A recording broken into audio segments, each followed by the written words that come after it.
Hello everyone, welcome back to Jus de Rose. In today's video, I'll be doing a roundup of new fragrance launches from the month of September so that you're always up to date with fragrance news. And there are a lot of new fragrances for this month, so I'm going to dive straight into fragrance number one, which is a new release from Penhaligon. It is called Legacy of Petra.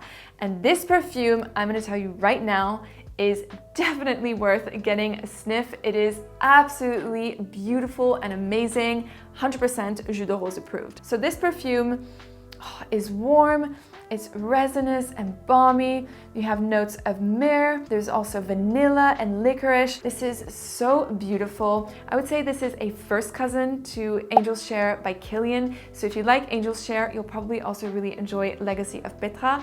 Now, if you like the DNA of Angel's Share but thought it's too sweet and there's almost like a fruity apple notes in it that can be a little bit intense, too much, a little bit obnoxious, then you're not going to get that in Legacy of Petra. I find this perfume to be really refined and sophisticated, and I compared the two side by side, and I'll have to say I do have a preference for Legacy of Petra because it's not as obnoxiously sweet as Angel's Share by Kilian.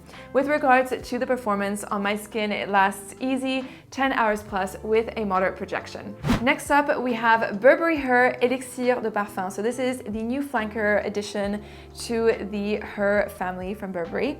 And I'm going to tell you that this one, if you like the original Eau de Parfum, you'll really enjoy the Elixir. It has a similar DNA, but I would say it is a more creamy and gourmand version of the Eau de Parfum. Now the Eau de Parfum, what's nice about it is that it has this light and airy feeling with the fruits and the ambroxan, so it remains quite fresh throughout. Here you don't get as much of a light and airy thing going on. It is more creamy and vanilla. Essentially, this perfume to me smells like the most delicious strawberry milkshake ever. It is very addictive, more on the sweeter side, but still stays playful and very wearable as well. In terms of performance on my skin, it lasts all day, 10 hours plus easy with a strong projection. So if you're looking for a strong designer fragrance that will last all day, this is definitely one that I would recommend trying. We have another really great new niche fragrance release, this time from Maison. It is called Ingredients.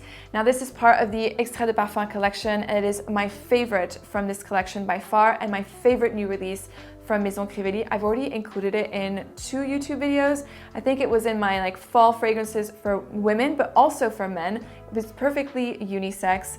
This perfume is stunning. Let me tell you, this is a masterpiece of a scent. It was created to celebrate the anniversary of a store in Prague called Ingredients. It's a really cool concept store. This fragrance actually doesn't disclose the ingredients of the perfume, which I find is super mysterious and really cool, but it is an intensely rich and dense woody scent. There's a touch of sweetness, but ever so slightly. It's very, very woody and strong. Some spiciness as well.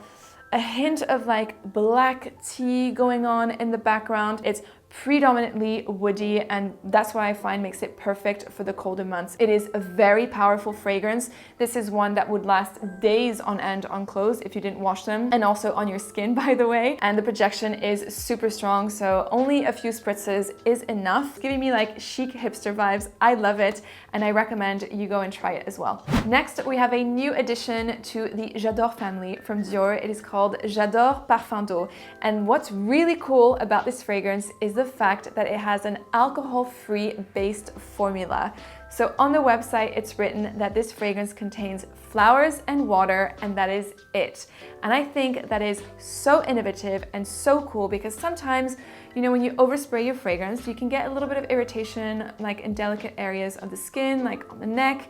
But with this fragrance, you won't get that because there's no alcohol. Now, alcohol-free base formulas, have existed, especially within the niche world. For example, Hermetica is a great example of a brand that does alcohol-free formulas. But I think within the designer world, no one has done it, and Dior is the first to do it. So that's awesome.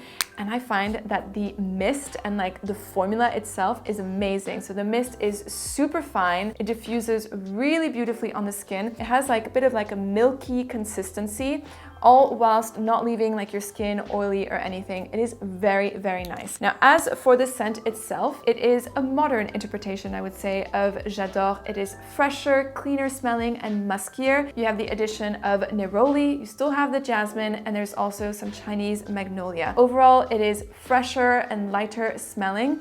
On my skin, it lasts between 6 to 7 hours, which is really good, but definitely test this on your skin because it isn't as intense as the original J'adore. For me, this perfume is 100% approved. The formula is so innovative, and just for that, I would say it would be worth trying the scent. Miller Harris have launched a new fragrance as well, and if you know me, you know I love Miller Harris fragrances, so I was so excited about this new launch. It is called Myrica Muse. It comes in this gorgeous red bottle, and like I find that Miller Harris packaging is so aesthetic. There's like lots of color and it looks really great on a shelf. But anyways, that's a little side note. As for the fragrance itself, it is a fruity floral fragrance with strawberry. There's bayberry as well, or also known as Myrica, rose, patchouli, and musk. Now, I'm not a fan of this fragrance. I only like a handful of fruity perfumes, and this to me, I'm not drawn to it. It is like a tangy, fruity, musky scent. I don't like the way that it sits on my skin. I find it to be really linear and nothing special. So for me, this perfume is a pass. However, what is cool about it is that it includes upcycled rose and patchouli. And you're gonna ask me, well, what is upcycled materials?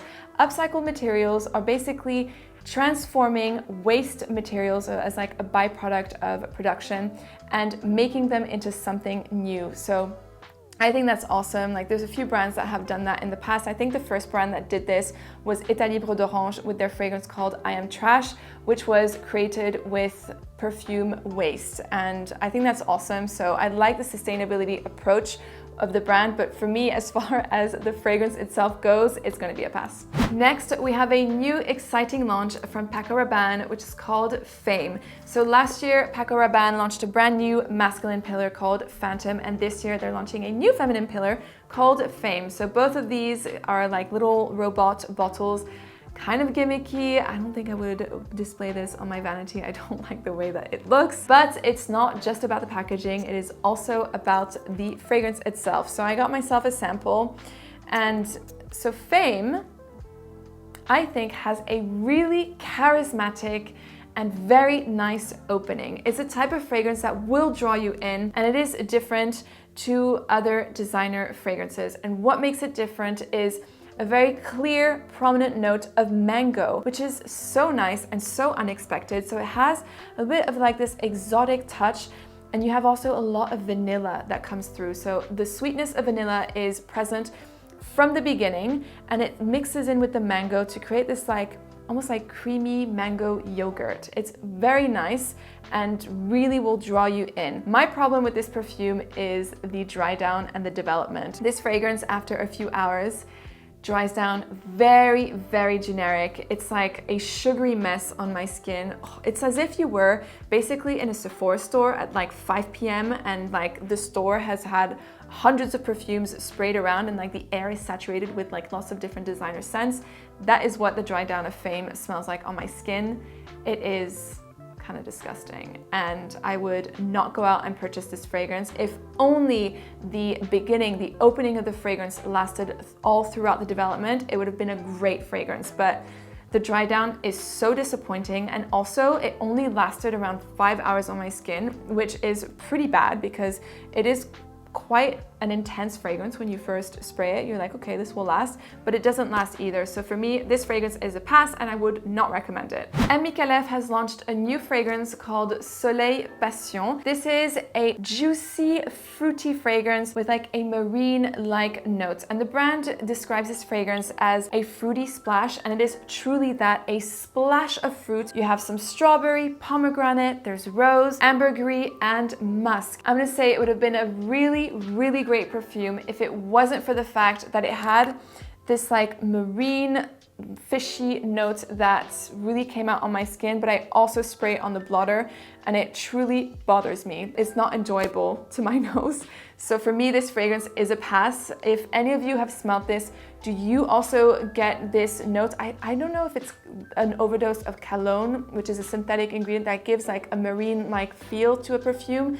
In this fragrance, I have no idea what's in it, but I do get this like fishy, seaside note that just I can't get over. So for me, this is a pass.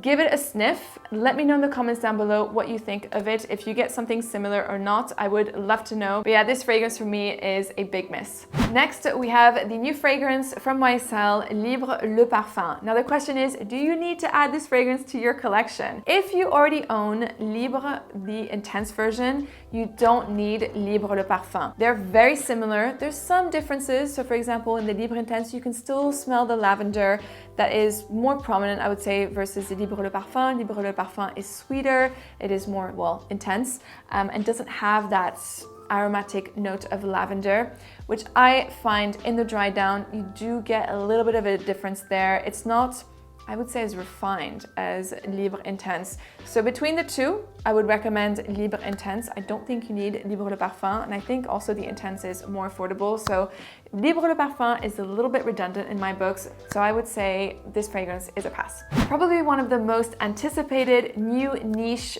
fragrances for this year is the new Maison Kurkdjian 724. Now this fragrance is a big deal because it's been a minute since MFK launched a new fragrance. So of course, I went to store and smelt it. This perfume is a clean fragrance, a fresh and clean fragrance that smells like freshly cleaned clothes. Imagine a crisp white shirt that has just been pressed and cleaned. That is what this perfume is about. So it opens really bright with a lot of citruses, and you get the bitterness of the zestiness of the citruses in the opening, which I think is super nice. So sparkling, bitter. As it develops, you're gonna get some floral touches, very, very fresh and light and airy. So airy, fresh florals, leaving place for a cloud of musks in the base. This perfume is actually really nice. It's not like Baccarat Rouge, for example, or an Oud Satin Mood, where you have a DNA that is truly like so different and complex, and you're like, oh my gosh, like what am I smelling? This is not what you'll get with 724. It's a DNA that is easy to understand, but it's not like a mind-blowing DNA like Baccarat Rouge. Is it worth getting? Yeah, I think it is. I think I will go out and purchase this fragrance. It would be great for an office setting, and it would be great for spring and summer. What I like about it is that it is fresh and very long lasting. This is a beast mode freshie, which is great because fresh fragrances tend to be more fleeting. So yeah, I think this fragrance is worth getting, and I would recommend that you also try it. Hermes has launched a new flanker for the H24 fragrance. It is the H24 Eau de Parfum, H24, H24. I use these terms interchangeably, but essentially it is a flanker to the Eau de Toilette, which was launched last year. Now this perfume, I'm going to tell you the good and the not so good. So the good thing is for example, if the metallic note bothered you in the Eau de Toilette, you're not going to get that metallic note as prominent in the Eau de Parfum. So they've kind of fixed that, which is nice because it's a little bit less jarring, I would say, than the Eau de Toilette. Now with the Eau de Parfum, it is more bold, more intense, and much stronger. The oak moss has been amplified in this fragrance, so it is very woody, mossy, and strong. I get a strong vegetal, almost like cut grass feeling from this perfume, which in my opinion, I think actually makes this fragrance more polarizing than the Eau de Toilette for different reasons. The Eau de Toilette is polarizing because of the metallic note, and the Eau de Parfum because it has that strong vegetal feeling. If you like fougère fragrances, this is probably going to be for you. I don't personally like this type of DNA, so I'm going to say that the Eau de Parfum is going to be a pass. But if you are looking for a fragrance that is stronger and more long-lasting than the Eau de Toilette, definitely go for the new Eau de Parfum. Next, we have a new fragrance from Aesop. It's called Eidesis. I'm not really familiar with the fragrances from Aesop. They kindly sent me this bottle, so it's nice to discover the fragrances, but I do know the like hand wash and like the shampoo and conditioner really well, and the DNA of the brand is like very much into like natural smelling perfumes, like a lot of herbaceous notes, aromatic, some like citruses and like bitter orange peel, like that kind of like strong natural smelling scent is what Aesop is about, and Eidesis is like really an extension, I would say, of this like natural smelling DNA. So Eidesis is a beautiful, dry, woody, spicy fragrance. You have sandalwood, cedarwood, there's cumin as well, black pepper, and vetiver. This fragrance smells like nature. It's as if you were in the forest, you're surrounded by trees, and you can smell like the woodiness around you, the dampness of the earth. That is what this perfume is about. I would say if you like some of the fragrances from Comme des Garçons, like black pepper or wonderwood, or even Diptyque Dame d'Ao, those kind of fragrance DNAs, there's a good chance you'll also really enjoy Eidesis. And in terms of wear on my skin, it lasted all day with a moderate projection. We're gonna go back to the designer fragrances with I Want Choo Forever by Jimmy Choo. Now this perfume is, I believe, the first flanker to the I Want Choo category of fragrances. Now I Want Choo Forever is a fragrance that contain notes of cherry, almond, rose, jasmine, tonka bean, and vanilla. It is different to the original I Want Choo, which is great because it's nice to have flankers that are a little bit different like that. You can actually experience a different scent for once. But yeah, this perfume to me smells very sweet and a little bit sickening, I'm not gonna lie. I wouldn't go out and purchase this fragrance, and I wouldn't necessarily recommend it. Between the two, I Want Choo Forever versus I Want Choo Original, definitely go for the original. It is fresher, it has a nice like juicy fruity peach top note that is very charismatic, very addictive and sexy, whereas this new one is just too heavy and too sweet. It smells really generic, this perfume. I don't find it to be anything special. I don't find that the cherry note is necessarily outstanding either. So for me, this perfume is a pass. Next up, we have yet another designer flanker. It is Kenzo Flower L'Absolu. This is another one that is very different to the original Kenzo Flower. The original being like an ethereal, powdery, clean smelling floral, an iconic scent really, and it really has stood the test of time. This one is very different, and it includes a dose of saffron, rose, vanilla. So it is a warmer and spicier version of Kenzo Flower. And I feel that saffron is having a moment right now in fragrances. It's like very popular this year in perfumes. And it's really cool to see it that it's happening within designer scents. So if you want a saffron dominant perfume that is wearable and that has that touch of sweetness, Kenzo Flower L'Absolu is really nice for that. With regards to the wear on my skin, this lasts all day with a strong projection. I will say though that in the dry down, the vanilla comes through a lot, so it becomes like quite sweet, a little bit sugary as well. So for me, on my skin, I don't like it. It will be a pass. But if you want to try an a designer fragrance that is more affordable than niche perfumes with a saffron dominant note, this is a great fragrance to give a go. Speaking of saffron, you're probably gonna ask me what my thoughts are on the new Matière Première Crystal Saffron fragrance. I feel like there's been a lot of buzz online about this as well. So these are my thoughts. This fragrance is dominant in saffron. So if you like saffron and you want a strong saffron-based fragrance, go for it. It can be a little bit much though. It is a very powerful scent.